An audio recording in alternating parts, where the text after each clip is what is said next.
Bonjour à tous, bienvenue sur la chaîne YouTube Mécanique Sportive, c'est Nicolas. Aujourd'hui, je vous présente le nouveau Honda E.NY1. En anglais, Anyone. Comme on pourrait dire, Anyone, ça veut dire pour tout le monde. Voici le SUV 100% électrique que Honda nous présente. On va faire un essai comme d'habitude détaillé, je vous fais le tour de la voiture, je vous montre toutes les options. À l'intérieur, il y a des trucs vraiment très cool qui m'ont plu. Et ensuite, on se fait un essai sur tout type de route, on voit un petit peu les consos et autres. Et je vous refais un petit débrief. Petite parenthèse, si vous voulez bien vous abonner, cliquez là sur le petit bouton juste en dessous, mettre un petit pouce bleu, comme ça, moi ça m'aide énormément. On arrive bientôt à 100 000 personnes qui suivent cette chaîne, c'est incroyable. Merci à tous ceux qui le font, ça m'aide énormément et surtout ça me permet de vous faire des tests comme ça, de plus en plus poussés et de vous en faire de plus en plus. Allez, on reprend. Le Honda Anyone, alors, voiture 100% électrique avec un look qu'on connaît un petit peu chez Honda, qui est arrivé il n'y a pas longtemps avec les versions IHEV, mais cette fois-ci, batterie 100%.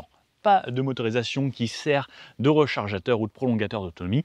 Cette fois-ci, c'est une batterie de 68,8 kWh qui annonce une autonomie WLTP de 412 km. Moi, lorsque j'ai pris cette voiture, la voiture avait déjà roulé un petit peu, donc elle prend en compte les trajets précédents, la température ambiante, etc. Elle m'affichait avec 100% 350 km d'autonomie en la prenant, vous le verrez lorsque je commence cet essai. Au niveau de la recharge, on a un chargeur embarqué de 11 kW qui met à peu près 6 heures pour recharger la batterie, ou sinon on a un chargeur ici en prise combo, donc c'est les versions rapides, qui n'est pas forcément si rapide que ça chez Honda, 78 kW seulement. Bon, là on va dire que Honda n'a pas fait forcément ce qui se fait de mieux, puisqu'on est sur un 10 à 80% en 45 minutes.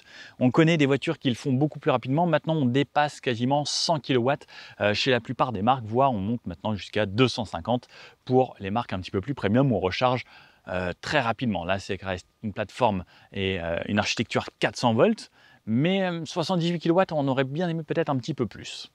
Au niveau de la puissance du moteur, c'est 204 chevaux, tout ça sur les roues avant, avec un couple de 310 Nm, ce qui est largement suffisant, et on pourra voir que 204 chevaux, ça se déplace plutôt bien dans les accélérations. C'est franchement efficace, on a un 0 à 100 qui se fait en 7 secondes 6. C'est l'équivalent d'une petite voiture un petit peu dynamique. Ensuite, on peut l'avoir en 5 couleurs, bleu, blanc, rouge, noir ou gris. Aujourd'hui, il est dans ce très beau rouge, avec quelques petits reflets pailletés et autres. On dirait presque un rouge qui ressemble à ceux de Renault. J'avoue que celui de Renault est peut-être un poil plus joli, parce que j'avoue, sur la Clio, j'étais totalement fan, mais il a quand même ces petits reflets pailletés et autres, qui lui donnent, surtout là en plus avec l'angle que vous avez, un air vraiment cool. Ensuite, on pourra avoir plusieurs packs. On pourra avoir un pack obscur pour retirer par exemple les chromes et autres, et ça fera qu'il y ait du noir partout sur les entourages comme on a aujourd'hui. On pourra avoir un pack titanium pour l'intérieur, un pack confort, un pack cargo si on fait un petit peu plus de chargement, et un pack illumination avec les seuils de porte et autres illuminés. Sur l'extérieur, on pourra avoir des jantes en 18 pouces avec 3 modèles différents, donc forcément du 18 pouces comme aujourd'hui. Et pour la taille de cette voiture, elle fait 4,39 m de long, 1,79 m de large sur 1,53 m de haut. Au niveau du poids, 1750 kg environ avec les pleins faits. On a quand même du liquide de refroidissement, liquide lave-glace, etc. Ça reste très correct. Au niveau du poids, on est en dessous des 2 tonnes parce que beaucoup de voitures électriques, souvent on s'approche des 2 tonnes. Là, ça reste plutôt correct. Au niveau du rayon de braquage, il se fait en 11,60 m entre deux murs et on a une garde au sol de 13,5 cm. C'est pas forcément très haut, ça reste les côtes d'une berline à peu près. On a également sur cette version le toit à l'intérieur, alors presque panoramique, vous allez voir c'est un petit peu spécial, je vous montre ça et je vous présente l'avant. Alors, sur cette voiture, un capot qui est quand même plutôt à plat et qui a une légère pente sur la fin, très peu marqué, de petits endroits où c'est creusé un poil sur les côtés, où ça remonte un petit peu sur cette ligne qui vient se fondre jusqu'à l'arête, là, jusqu'à la fenêtre. Plutôt simple et efficace. Ensuite, on a une sorte de partie où il y a une caméra qui est intégrée ici, mais pour détacher vraiment cette partie de recharge à cet endroit-là du capot. On verra donc ça juste après. On a des capteurs un petit peu sur les côtés. Ensuite, on arrive à une grande signature lumineuse de jour qui lui mène une sorte de paupière et on a des feux 100% LED sur cette version. Ensuite, tout est peint jusqu'en bas. Là, on a une version plutôt premium avec tous les plastiques qui sont laqués. Pas de plastique brut apparent à part juste sur cette petite grille ici. Ça, c'est la trappe de recharge. On y retrouve le logo Honda en blanc. Lorsqu'on ouvre directement de l'intérieur, il faut ouvrir donc grâce au petit bouton ici. Il faut rester appuyé. Et on a cette partie qui se relève. On retrouve la marque Honda à l'intérieur, puisque justement, les gens qui pourraient se poser la question, qu'est-ce que c'est, puisqu'on ne voit plus le logo, ils ont pensé à se remettre Honda en écrit directement, avec, ce qui est top, j'avais jamais vu ça chez une autre marque, une LED pour pouvoir vous permettre de voir où vous allez brancher le câble. Ça, c'est une bonne chose. Et ensuite, on a donc les deux prises, 11 et 78 kW pour recharger. Et ensuite, on referme directement à la main. C'est un verrouillage comme une portière. Plus bas, on retrouve la plaque d'immatriculation qui est surmontée d'une sorte de petite parenthèse ici en gris. Alors, c'est la seule touche de gris qu'on a de cette façon sur cette voiture. Ensuite, les grilles pour refroidir le pack de batterie. Et ensuite, sur le bas, une lame en double étage et des petits inserts chrome sur les côtés qu'on va retrouver également sur les portes. Sous ce capot, ici, donc on a le bloc de motorisation, 204 chevaux, moteur électrique, 310 Nm de couple et surtout, en fait, on n'a rien, on n'a pas de frunk en dessous de cette voiture, donc on a une grosse zone en plastique, mais c'est tout. Sur le haut, sur le pare-brise, on retrouve des caméras puisqu'on a la conduite également de niveau 2 avec les capteurs qui sont à l'avant. Ils sont bien cachés parce que j'avoue, je ne sais pas où ils sont.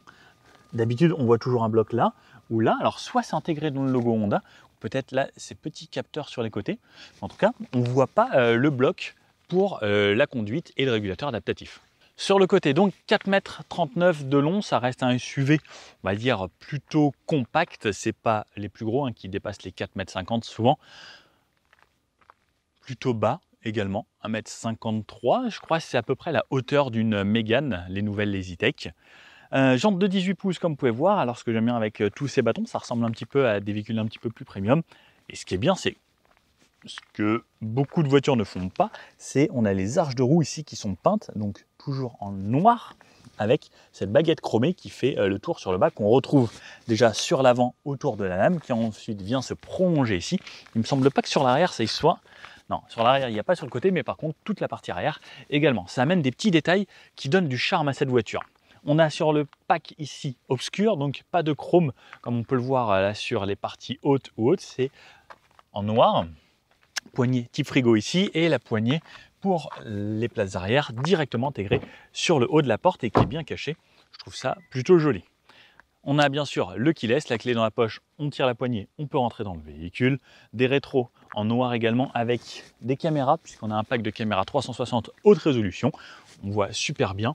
Et sur la partie haute, comme je vous disais, ce toit qui est vitré là-haut. L'antenne type requin. Et il n'y a pas de trappe à essence. Et oui, seulement à l'avant pour la recharge. D'ailleurs, n'hésitez pas à me dire, est-ce que vous préférez la trappe à l'avant comme ça, la trappe à l'avant ici, la trappe à l'arrière ici, ou certains Mercedes par exemple sur les PHEV le font vraiment sur l'arrière. J'aime bien vous faire ça de temps en temps, c'est est-ce que ça vous rappelle ça, le bandeau comme ça, là, cette partie, une voiture. Moi ça me rappelle une voiture très premium allemande. N'hésitez pas à me dire si vous pensez à la même chose que moi et mettez-moi le modèle dans les commentaires. Mais cette partie-là, je trouve ça vraiment... voilà, je vous dis pas le modèle. Sur ce 3/4 arrière, on voit une sorte de forme un petit peu SUV, un peu coupée. Souvent, ça vient plus tomber droit sur les formes de SUV. Mais là, l'avantage, c'est qu'ils ont été très intelligents. Ils n'ont pas coupé directement au niveau de la tête des passagers arrière. Ils l'ont coupé un petit peu plus loin pour la descente. On va voir ce que ça donne à l'intérieur une fois que je serai aux places arrière. Alors, sur cette partie arrière, on retrouve l'antenne requin là-haut, peint couleur carrosserie, un petit béquet ici qui vient se fondre dans cette vitre qui est déjà bien inclinée en rouge et des parties noires sur le côté qui intègrent le troisième feu stop en plein centre. L'essuie-glace, bien pratique. surtout sur une vitre inclinée comme ça, je trouve ça vraiment utile. Tout est peint pareil à l'arrière, comme sur la partie avant. Ce que j'aime beaucoup, c'est ce long bandeau lumineux et c'est pareil, les petits détails avec les petites rainures tout le long. Selon l'emplacement qu'on a lorsqu'on regarde, c'est plus ou moins illuminé, ça donne une sorte de volume et une sorte de partie 3D, tout comme ces blocs. Alors pourtant, ils ne sont pas énormément en 3D, mais ça amène du volume lorsqu'on tourne autour avec ces petites parties éclairées. On a des feux à l'arrière 100% LED, tout comme les phares à l'avant. Pas de clignotant défilant à l'arrière, à l'avant on l'a, mais tout est en LED. On retrouve sous ce bandeau Honda, écrit de façon un petit peu alu brute, mais c'est bien sûr du plastique. C'est bien intégré, on n'avait pas l'habitude de voir Honda comme ça. Et de ce côté-là, le Anyone, donc E2.NY1, première version 100% électrique. En 100% électrique, on avait essayé également la Honda E, je pense que ça reste toujours une de mes voitures coup de cœur. C'était la petite citadine la mieux que j'ai essayé de toute ma vie. Clairement, j'ai adoré cette voiture. Peu de gens l'ont acheté à cause de sa petite batterie, mais franchement, quand on l'essaie une fois, on se dit waouh, elle est juste parfaite si on habite en ville et qu'on ne va pas travailler trop loin. On redescend un petit peu, caméra de recul ici comme quasiment chez tout le monde, partie peinte entièrement, support de plaque, le coffre, je vous montre ça juste après avec l'ouverture électrique, les capteurs de parking et cette longue baguette chromée, comme je vous en parlais, sur les côtés et à l'avant, qui amène ce côté un petit peu plus d'un côté asiatique, parce que les Asiatiques aiment beaucoup le chrome, ça reste toujours un petit peu dans les mœurs. Chez nous, en Europe, on essaye de faire de plus en plus de black pack, des déchromages et autres, mais ça reste plutôt joli et c'est peint jusqu'en bas. Bien sûr, pas de pot d'échappement, on est sur une voiture 100% électrique et pas de faux enjoliveurs ou autre. Dans le coffre, donc ouverture électrique.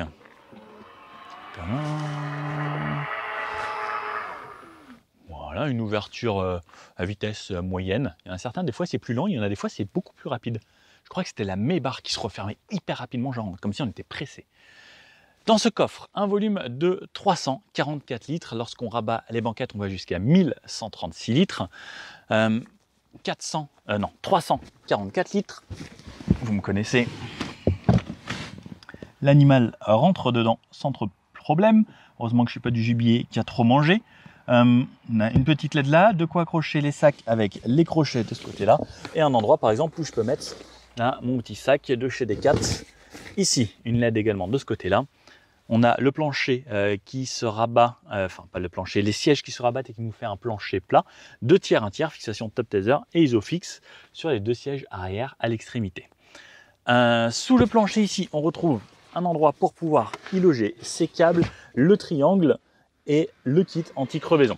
Le plancher, on peut le mettre sur 2 niveaux si on n'a pas mis son triangle par exemple ou ses câbles juste en dessous. Bon allez, je vous montre l'intérieur. Est-ce que ça se ferme comme ça? Aïe. Aïe. C'est vrai que je ne teste jamais s'il y a quelque chose qui bloque. Regardez l'épaule. Aïe. Ça force un petit peu, mais ça va. Alors, au niveau des places arrière, donc j'ouvre la portière sur la partie haute, ici.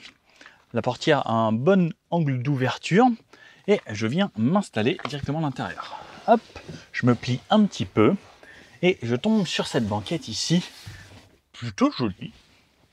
Alors, l'appui-tête est très bas, je vais le relever tout de suite. Je viens fermer cette portière. Alors, portière plastique dur sur toute la partie haute, sur la partie basse également. On a un petit accoudoir ici joli et une partie qui ressemble à une sorte de simili-cuir avec une petite baguette où on a l'éclairage LED à l'avant comme à l'arrière. Là, j'aime bien c'est en bleu, c'est plutôt joli. On a une poignée pour tout le monde, même le conducteur. Au niveau de l'assise, elle est plutôt basse. Donc, vous voyez ma position de jambe lorsque je suis comme ça. Par contre, ce qui est bien, c'est que ça me laisse énormément de place à la tête.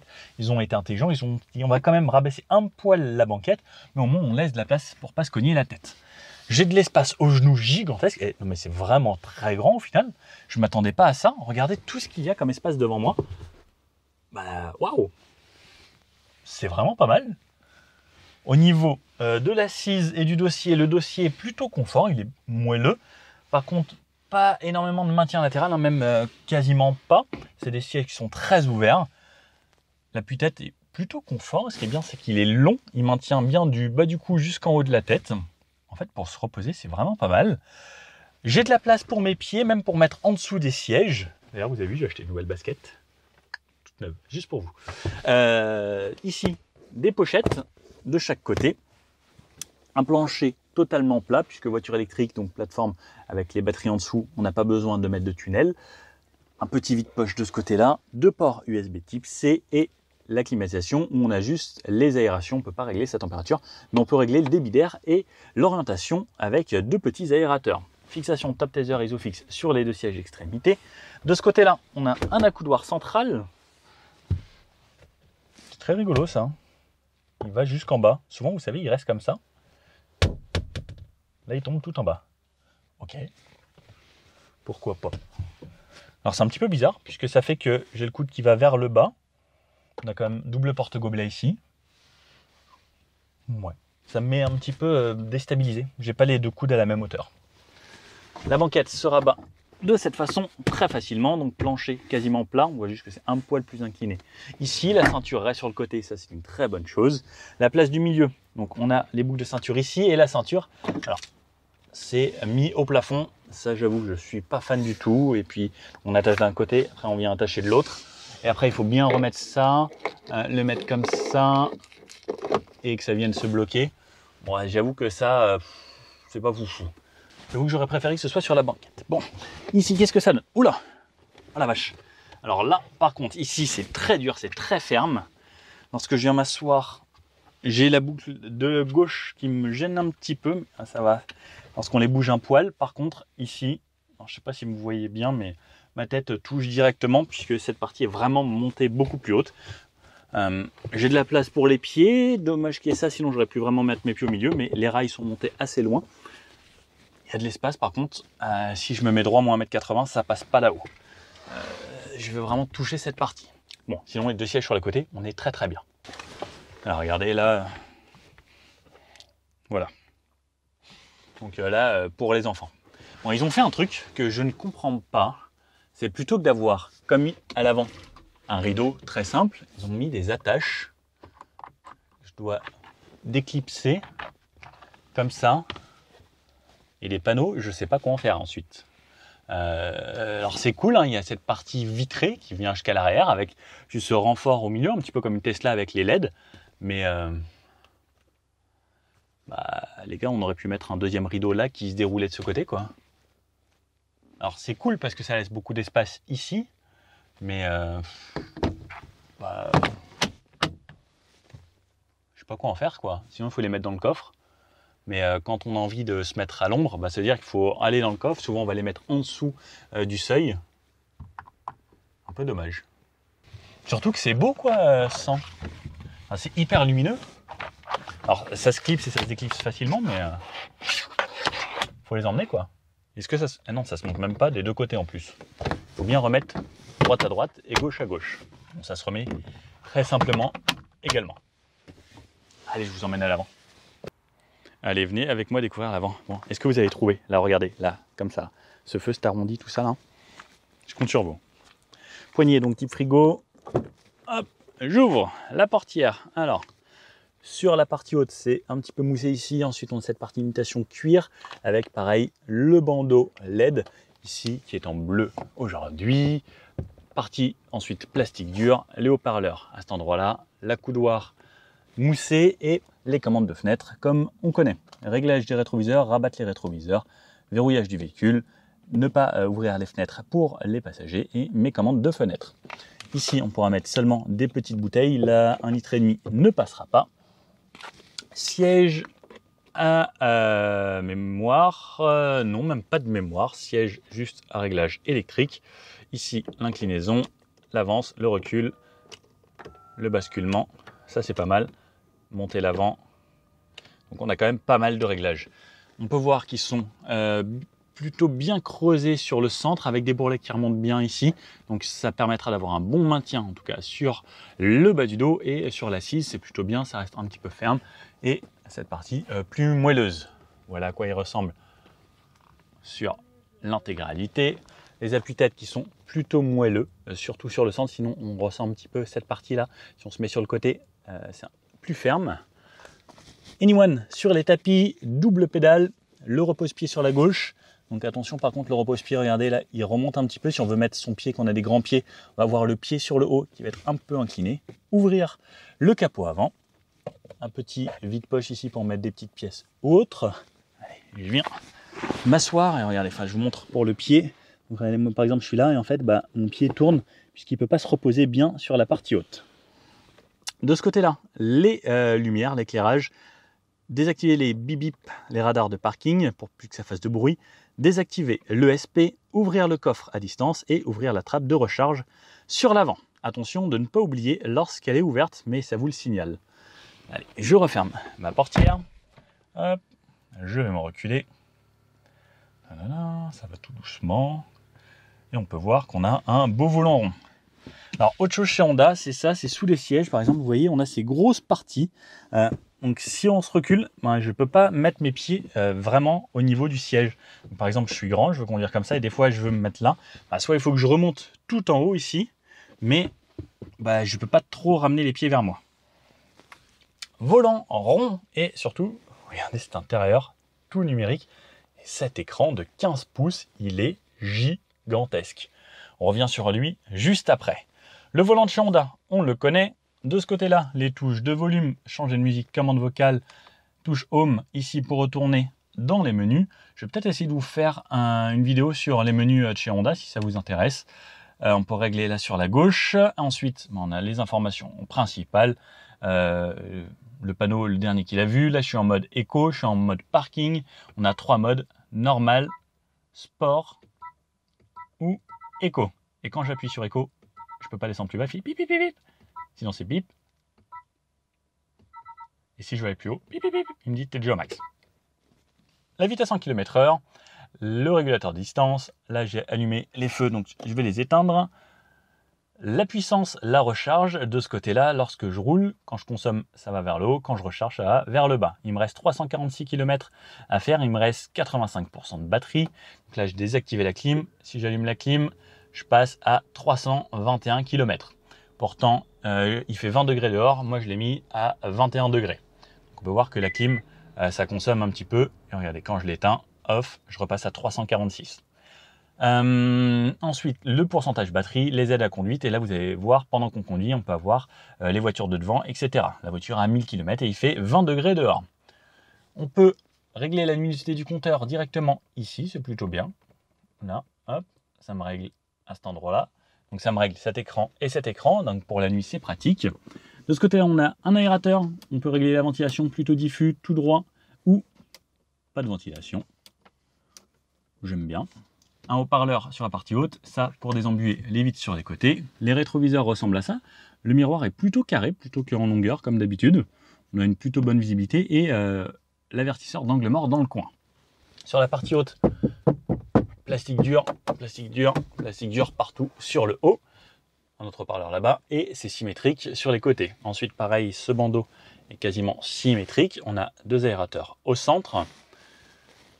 Le volant, on y retourne puisque je ne vous ai pas tout dit. Je ne vous ai pas montré. De ce côté-là, volant chauffant, juste ici.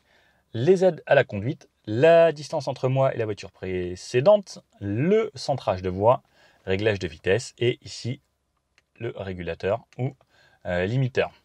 Derrière le volant, on a des palettes, moins ici, plus ici. Ça va jouer sur la récupération. On a 3 niveaux de récupération. Donc si par exemple je passe en drive, vous allez voir, alors moins. Il faut que je me mette à rouler. Non, il faut que je roule vraiment.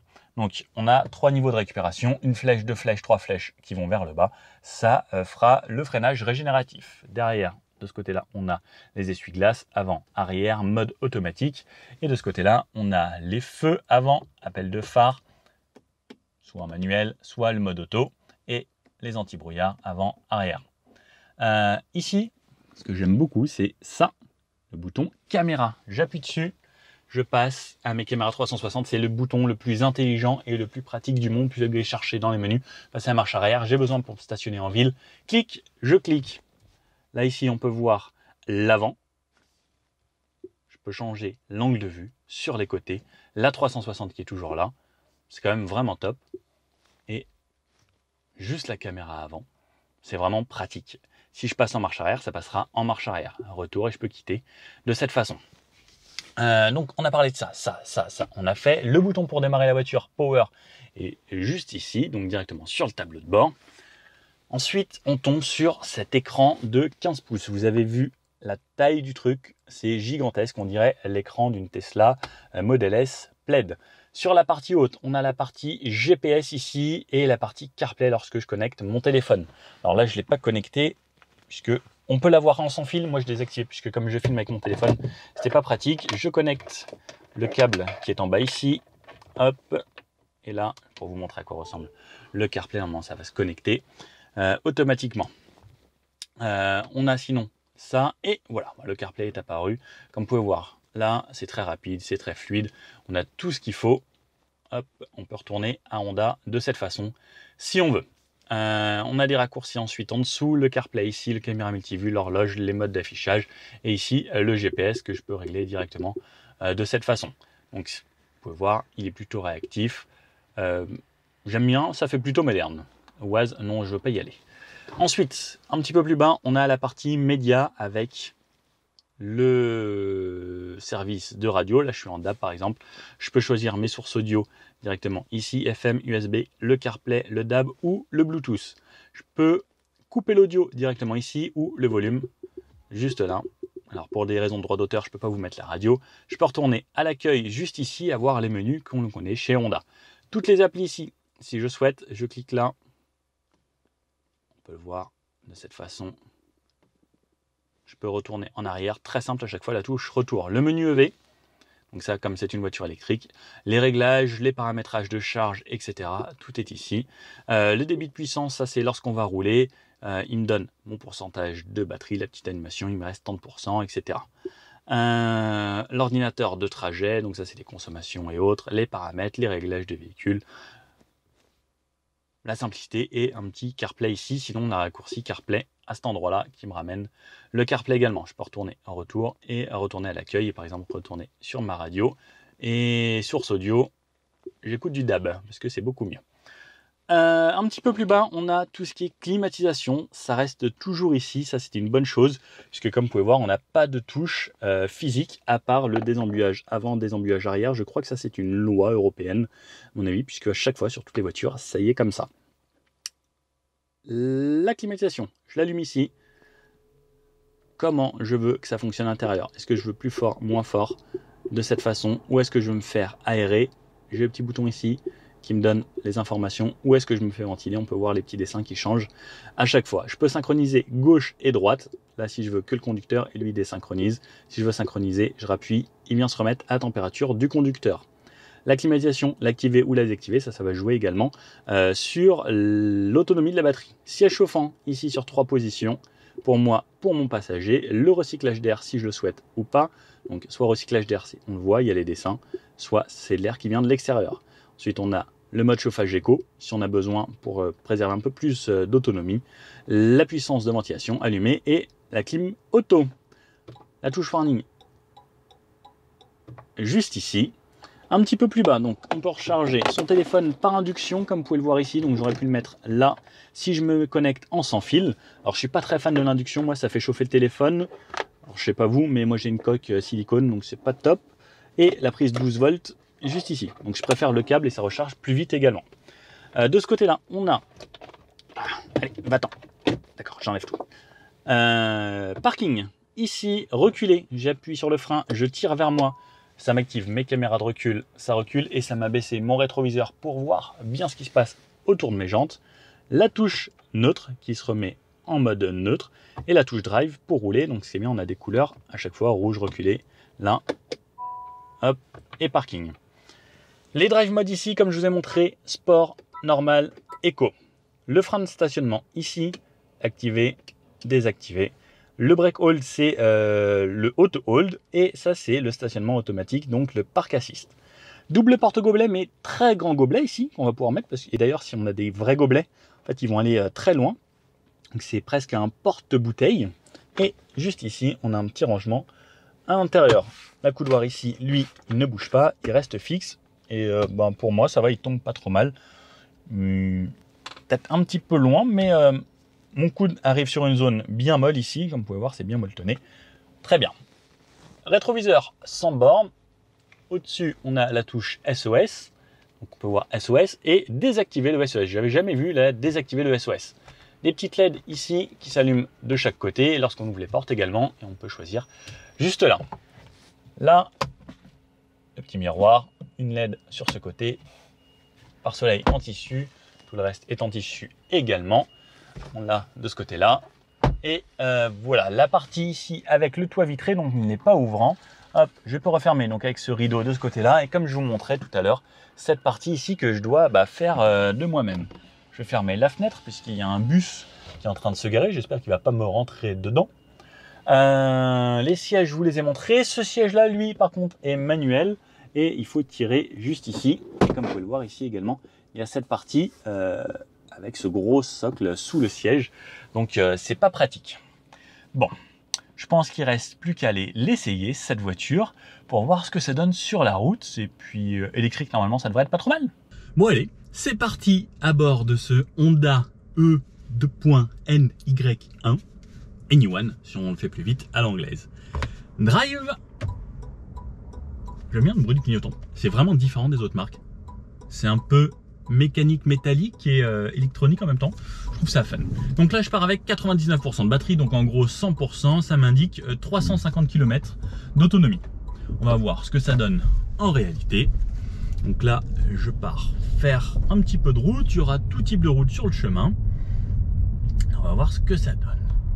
Donc, voiture électrique, pas de vibration, pas de moteur qui tourne thermique ou autre.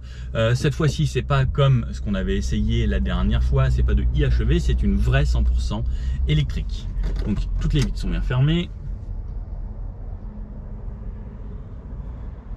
On entend un poil ce qui se passe à l'extérieur. Après, ce qu'il faut savoir aussi, c'est que les voitures électriques, lorsqu'on a l'arrêt, c'est vraiment très silencieux. Je vais mettre un petit peu d'air vers moi, comme ça. Hop. Je me suis mis la climatisation, il fait un beau soleil aujourd'hui, donc ça chauffe pas mal l'habitacle. J'aurais peut-être limite dû enlever mon petit pull.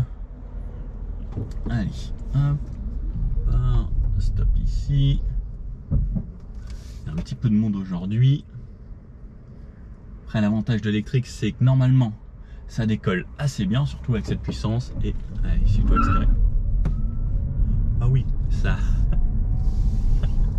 accélère fort et ça crisse vite les pneus. Et encore là, on est sur un sol bien sec. Allez, je me mets à 50. Alors, niveau en sonorisation, on entend quand même un petit peu ce qui se passe à l'extérieur. On a une route bien dégradée. On sent qu'on a un châssis qui se veut quand même ferme. C'est un petit peu comme la Honda Civic que j'avais essayé, avec un châssis qui se veut ferme. Donc je pense qu'il doit y avoir quand même un minimum de dynamisme. C'est pas trop mal. La direction est agréable, elle n'est pas trop assistée, ça j'aime bien, on a quand même un bon ressenti et on sent que la voiture s'appuie un peu si on l'emmène vraiment fort, mais si sur le début c'est quand même un petit peu mou, ce qui permet de garder un certain confort. Sur les accélérations et sur les freinages, elle s'appuie un petit peu en avant, en arrière, mais ça c'est pour du confort. Après elle a quand même une bonne réactivité. Très bonne réactivité, là les 204 chevaux s'envoient vraiment bien, et surtout ce qui est bien c'est que c'est instantané, à chaque fois on a le couple maximum dès le début en fait. Il suffit d'appuyer sur la pédale, si on appuie à fond, on a toute la puissance électrique. C'est plutôt bien. Ouais, je trouve ça agréable.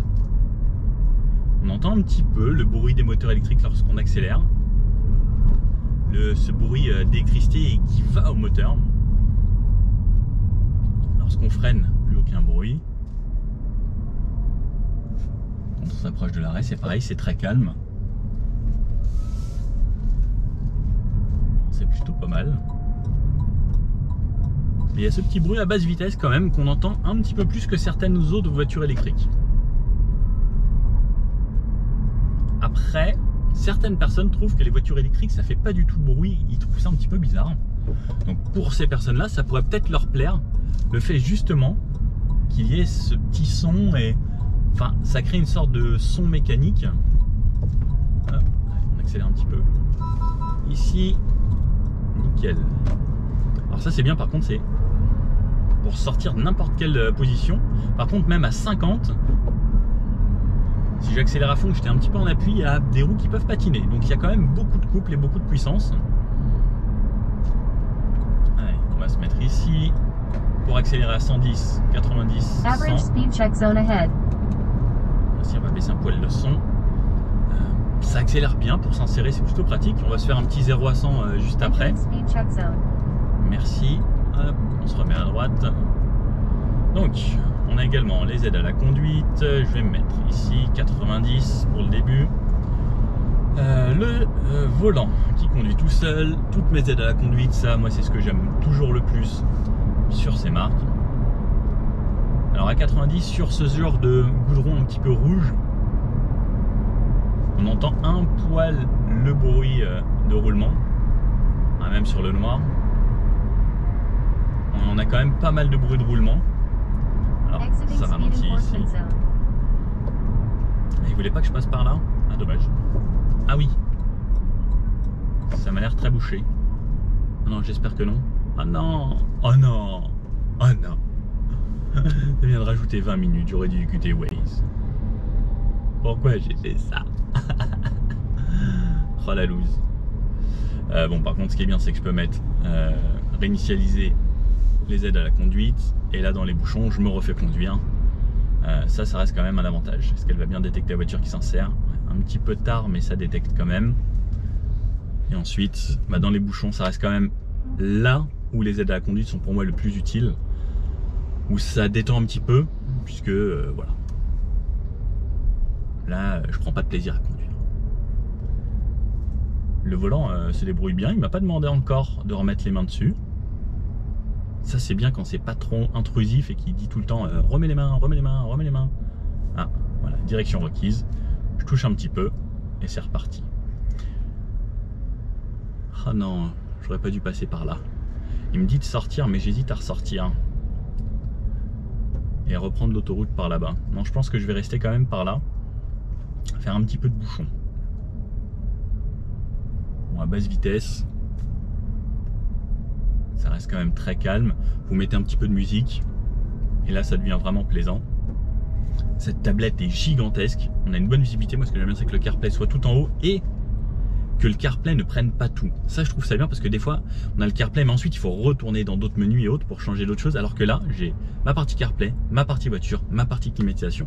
Et le fait que la climatisation soit toujours là, pareil, c'est une bonne chose puisque, en plus, c'est en tactile. Souvent, en tactile, il faut aller charger dans les menus. Je trouve ça vraiment bien pour l'usage au quotidien.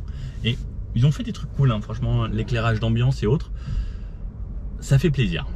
Bon, après une demi-heure passée à faire du 3 km/h, c'est reparti. Je me suis remis mes aides à la conduite, on est sur une zone 110 ici. Donc là je roule à 110.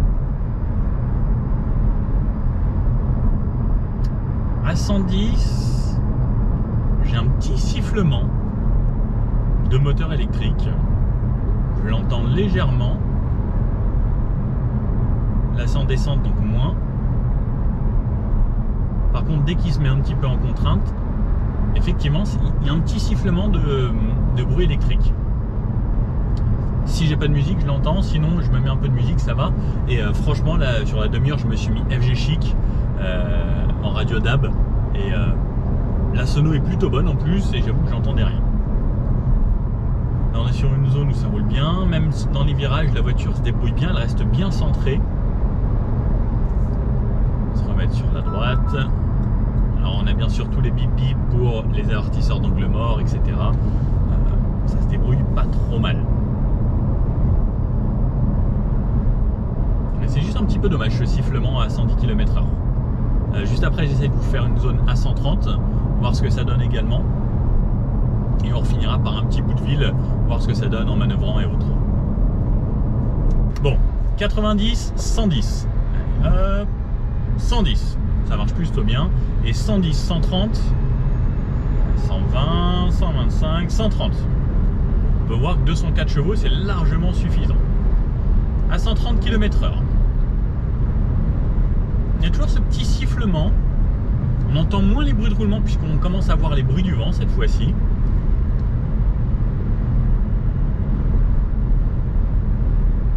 C'est plutôt bien. Là, on est sur un bout goudron.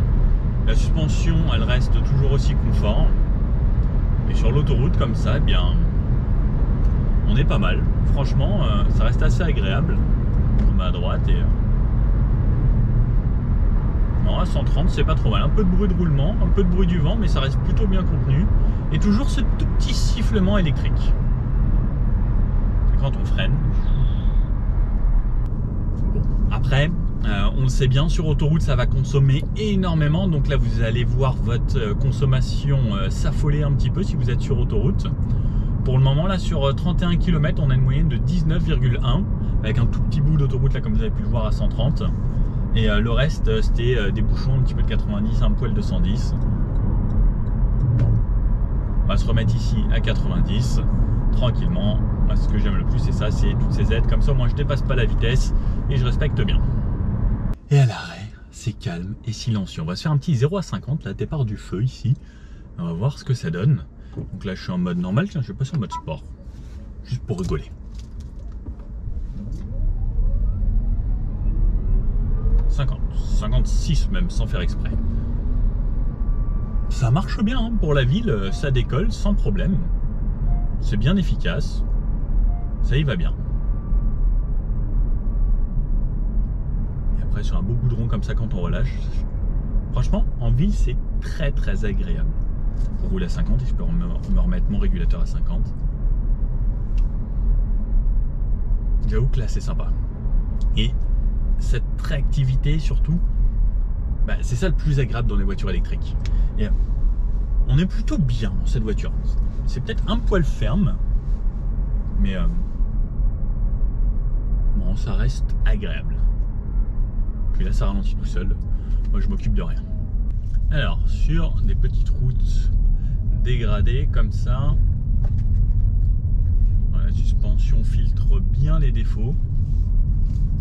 De passer dans les trous et autres. Le chemin. Bon, ouais, c'est très très dégradé là. Franchement, ça se débrouille bien. C'est confortable. On sent une certaine fermeté du châssis, mais quand même du confort. On va voir là sur des petits dodanes. On entend quand même un petit peu le moteur électrique. C'est la seule petite remarque que je pourrais faire. Alors, freinage régénératif. On a les palettes derrière également. Donc là, je suis au max. Dodane. Alors, ça se passe plutôt bien. Alors, il y en a d'autres qui sont un petit peu plus pointus juste après. Hop, donc le freinage régénératif, là par exemple, je suis en mode sport, je suis au max. Est-ce qu'il y a une différence entre régénératif sport? Ah oui. Est-ce que ça a enregistré? Non, ça enregistre pas. Mais selon quand on change de mode, le freinage régénératif est différent. C'est 2 flèches lorsque je suis en mode sport, une flèche lorsque je suis en normal, une flèche lorsque je suis en éco. Mais en éco, je peux quand même aller jusqu'à 3 pour avoir plus de freinage. Et si je mets une, on a quasiment un roue libre. C'est pas un vrai roue libre, mais ça freine quasiment plus. Allez, ça c'est les genres de petits dodanes pointus. On sent que la voiture s'emmène et que c'est un amortissement vraiment confort. Et même celui-là un peu plus vite. Ouais, ça se passe bien quoi. Allez. On a un ici, on passe à 30 celui-ci. Ça va bien. Et comme c'est une voiture qui est un petit peu haute, on ne tape pas parce qu'il y a plein de gens là qui tapent sur les pointes comme ça. C'est plutôt agréable. Bon alors, ce Honda Anyone, qu'est-ce qu'on en pense? Bah, ça reste une voiture comme on connaît chez Honda. Hein. Ce que j'aime bien, c'est que c'est simple, efficace, ça marche bien. On a une voiture plutôt confortable, on a des lignes plutôt modernes. Je pense que c'est un bon compromis surtout. Alors il y a peut-être quelques petits trucs à améliorer, comme par exemple la recharge de batterie pour moi. J'ai l'impression d'avoir une voiture, une Zoé d'il y a 10 ans. J'aurais bien aimé peut-être que ça aille plus rapidement.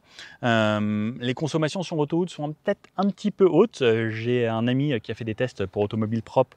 Quand on voit les consommations, n'hésitez pas à aller d'ailleurs sur leur site pour voir tout ce qui est conso. Ils font des super tests grâce à notre ami Soufiane qui est un expert dans les consommations. Je recommande vraiment ces articles. Moi, sur ma moyenne, c'était plutôt correct. Après, tout dépend de l'utilisation qu'on va en avoir. J'étais aux alentours des 17. Alors, on peut faire mieux avec certaines autres voitures, hein, bien sûr.